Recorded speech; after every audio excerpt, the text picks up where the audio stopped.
வணக்கம். மக்கள் கூட்டாட்சி பாகம் 19. பாகம் 18 இராணுவம், காவல், ஒருங்கிணைப்பு பற்றி வெளியிட்டிருந்தோம்.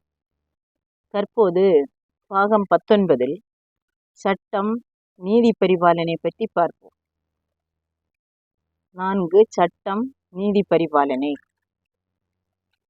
மக்கள் கூட்டாட்சி அமைப்பு ஆட்சிப்படி மக்களின் அடிப்படை வாழ்வாதாரம், காகித பணப்புழக்கமற்ற பணப்பரிவர்த்தனை, மனித உரிமை, சுரண்டப்படும் வரி விதிப்பு ரத்து, லாப கணக்குகள் இல்லாமை, மனித சேமிப்புக்கான வரையறை, இயற்கை நிலம் சேமிப்பு மறுப்பு, அதிகாரம் அனைத்தும் மக்கள் கையில் குவிப்பு ஆன நிலைகள் கொண்ட செயல்பாட்டு சமுதாய அமைப்பில் இன்றைய போலி ஜனநாயக அமைப்பில் காணப்படும் குடும்ப சண்டைகள், கொலைகள், கொள்ளைகள், ஊழல்கள், வன்முறைகள், தீவிரவாத செயல்கள், சாதி மத மோதல்கள் ஆக அநீதிகள் 90% மறைந்துவிடும்.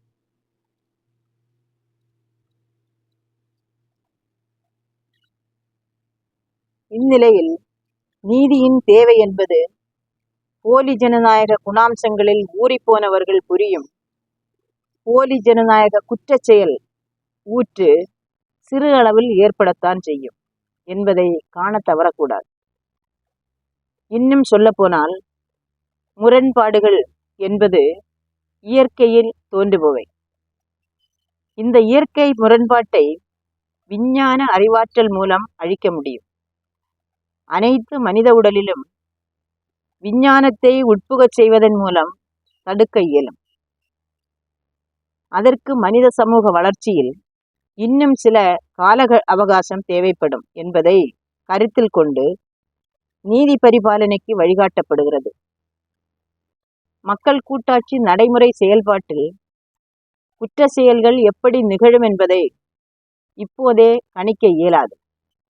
எனவே தற்போதுள்ள குற்ற சட்டங்களில் குறைந்த அளவு தேவைப்படலாம் என்பதால் மக்கள் கூட்டாட்சியின் ஆட்சி துவக்க நிலையில் தேவைப்படும் தற்போதைய குற்றச்சட்டங்களை பயன்படுத்தி கொண்டே மக்கள் கூட்டாட்சியின் ஆட்சியில் நடைமுறையில் ஏற்படும் குற்ற நிகழ்வுகளுக்கு ஏற்றபடி குற்றச்சட்டங்களை பின்னர் மாற்றியமைத்துக் கொள்ளலாம்.